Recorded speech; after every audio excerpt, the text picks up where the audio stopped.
60 people, 40 sitting and 20 standing. We use tram cars from the railways. One car has a live band or orchestra playing the exact same song over and over and over and over and over and over and over again as you rode the wheel. Now, while we created the Ferris wheel, there's concern someone would hurt themselves atop it. 1890s, we're in the middle of an economic depression. It did see a slight rise in suicide rates because of it. Never happens. Ferris goes to a lot of difficulty to ensure you couldn't get out of the car while the wheel was in motion. One gentleman realized his fear of heights a little too late. As the wheel got higher and higher and higher, he realized more and more and more he had no desire to be on it. Flies into a panic. Now he doesn't damage the wheel, but he did significant damage to the metal in the car. A number of people try to restrain him and no one is successful. Now this gentleman calms down slightly as the wheel lowered, but it made 2 rotations before it came to a stop. So as it rose the second time, he flies into another panic. The second panic is more intense and violent than the first, and so no one could restrain him. Finally, one lady had enough. She said this was it. She was not going to stand for it a second more, so she steps up to the plate, rips off her skirt, wraps it around his head, and plopped him on the floor of the car and topped him to the end of the ride, offering a little thrill to anyone in the car with her. 1893, and you boys did not see much more than ladies' ankles. Now, because of the success of that exposition, the chief architect, Daniel Burnham, commissioned for the city plan. The Burnham Plan of 1909 is a blueprint to Chicago today. He extends a highway system outside of the city, realigned our business district, widened to main railway networks. Over 100 years later, we've only realized roughly 98% of our initial blueprint.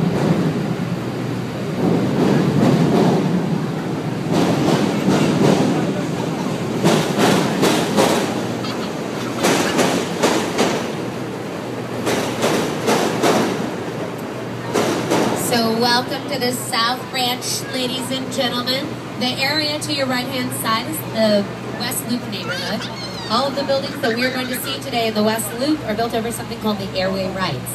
When a railroad's constructed, it leaves the air and immediate space above it. So all of the buildings that we're going to view today from the river have tracks to the Ogilvy and Union Station immediately under them. As you can imagine, to have ongoing train traffic right beneath your feet, few things have to change in architecture. 100 North Riverside of the Boeing Corporation, Parkinson Will.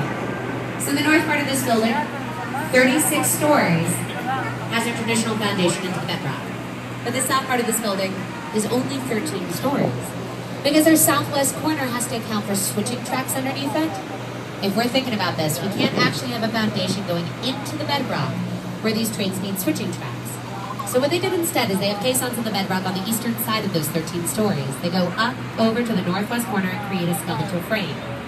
On the frame are 5 support trusses. They're not visible here. And it's very hard to do this on the lower level, but if you're able to, as we clear the bridge, try to look up and over your right shoulder behind us on those 13 stories. You will find a trapezoid figure with X bracing. It's one of the 5 support trusses atop the skeletal frame. What those allow happen is for that section of the building to be suspended above ground. So we're going to walk by it, you can literally run your hand flat like this underneath the entire 13 stories. Immediately to your right is 2 North Riverside Plaza, 1929 Halliburton Route. This is celebrated throughout the nation for the Art Deco styling. Art Deco is popular in the late 1920s, early 1930s in Chicago architecture. You see a use of the geometric shapes within the ornamentation, emphasis vertical line, and little setbacks in the facade. Again, it's a little tricky, but if you're able to, when we clear the bridge, look down the street and to your right, a curvy blue glass skyscraper comes into view. City Court building, Murphy and Young, built to look like a cascaded waterfall. So it will be down the street, slightly behind us and to the right as we clear the bridge.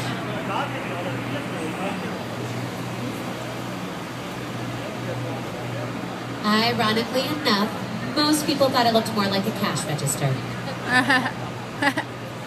If you look immediately to your right-hand side, underneath this building, we can see lit up the tracks, the railways we were just talking about. If you look a little further tucked back there, you'll see a local metro train at rest. These buildings in our West Loop, so sound structurally. As we work in them, you barely hear, feel, or notice this ongoing traffic that happens right beneath your feet. The walls are even constructed to help ventilate the fumes and exhaust emitted from the trains, releasing through vents on the roof. Passing our gateway buildings, all by Skidmore, Owings, and Merrill. We were going to Gateway 1, this is Gateway 2. They are identical. 20-story modernistic Artesian buildings designed by the architect Ludwig van der Rohe. Now, we really find the birth of modernistic Artesian architecture post-World War II. The emphasis is the material used. So like that first black box building we saw, it's that less is more philosophy. We only have these dark I-beams to draw your eyes upwards. It is almost as though within modernistic architecture, it is an intentional recognition or rejection of that ornamentation so that our focal point stays simply on the material in use. Now that philosophy is applied in artwork of the same time period, along the lines of Andy Warhol, Jackson Pollock, even photography along the lines of Ansel Adams.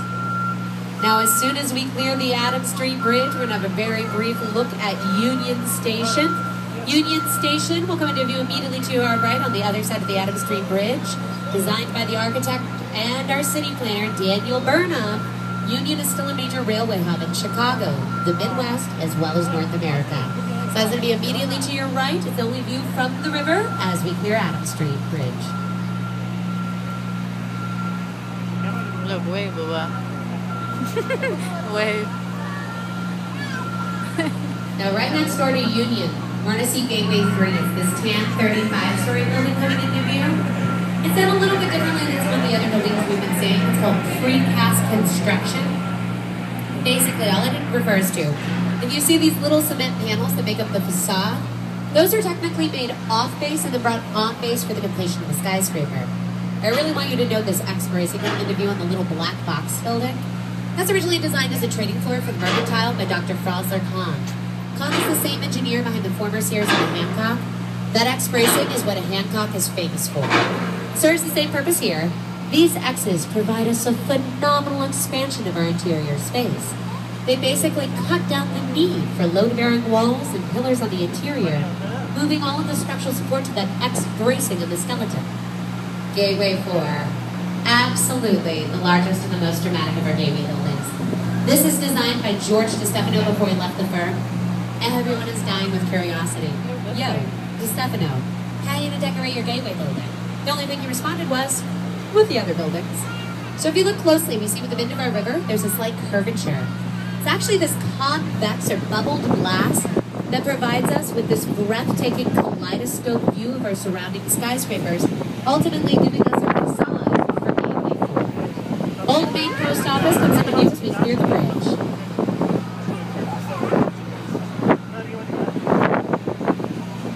So the Old Main Post Office, completed in 1933, Graham Anderson Crookston White. Oh, that's so big.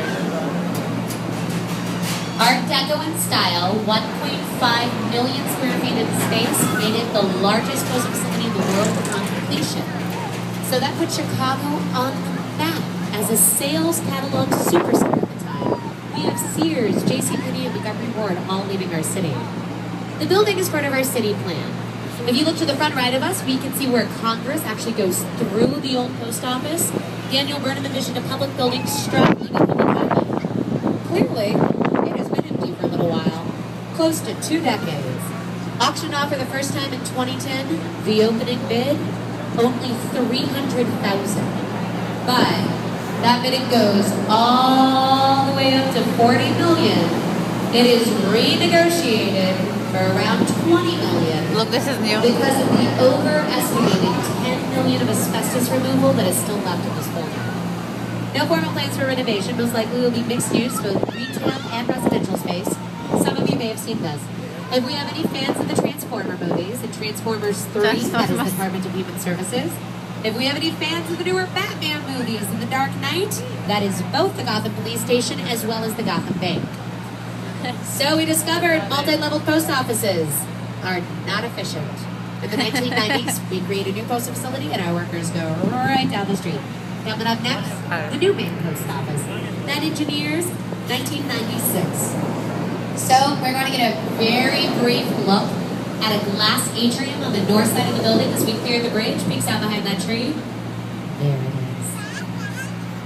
All right. So that atrium is added by the architects to break the severity of the building's design. They also have an amazing idea that they will lease it out for major events. They thought, and folks, I kid you not, weddings. So if anyone knows of a bride-to-be who's looking for someone to get married, I'm sure the post office would love to hear from you. I'm going to be honest with you folks, my husband and I did not get married in the post office. Had we done so, I say go all the way to the theme. Rock out that postal yellow in the cross beams as a bride color. When it was completed in '96, an ordinance in place required buildings to sit back just far enough from the edge of a river to allow for a green space. Most of the buildings at the time of the ordinance have public walkways available. This one doesn't. It's a federal building and a security risk. To the front left of you, a massive serpentine or curvy tan building is coming into view. This is River City. If River City looks familiar, we saw work from the architect Bertrand Goldberg gave us Marina City, those corncob buildings at the start of the tour. You're looking at that organic architecture again. He's still rejecting right angles and designs. Another city in a city complex, giving residents a marina, 1 acre climate-controlled park, a gym, and a daycare. Goldberg was opposed to decentralization and urbanization. He thought the American city was dying because everyone was heading to suburbia. Graham planned to make it as accessible as possible to move back into our city limits again. 1986, that is completed, and a jumpstart to our South Loop revival. On the right-hand side, we're going to see a building that it is very hard to find, so we have to work hard to see. We're passing a power complex. As soon as we pass that power complex, you're going to see a shopping center, so you want to look for like a Marshalls and an LA Fitness. As soon as you see the shopping center, look past it for a red and white radio tower. Now, as soon as you find that radio tower, immediately to the right will be a flat little red brick building just peeking out enough for us to see over the trailers.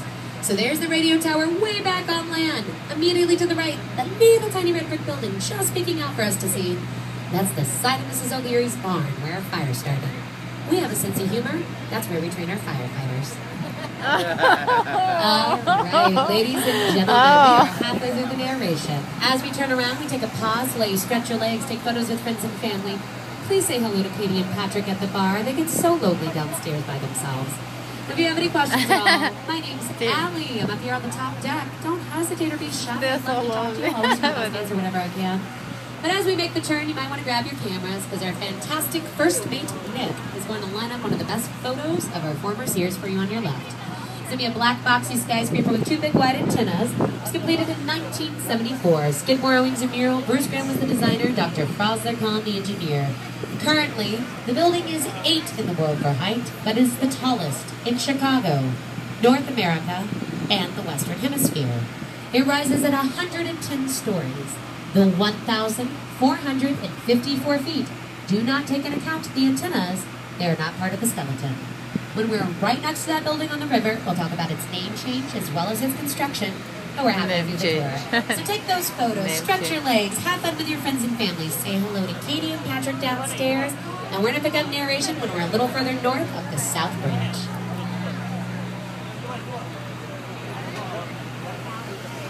Take picture, Baba. Wow, the sun is right in there. I like that. Baba, are you taking? Are you taking a picture? Building.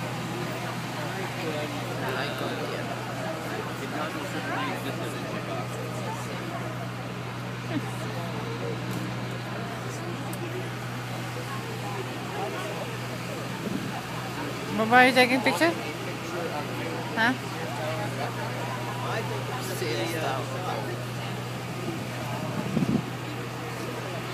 Do you take picture? Yes, but How many? How many? about 4 of them.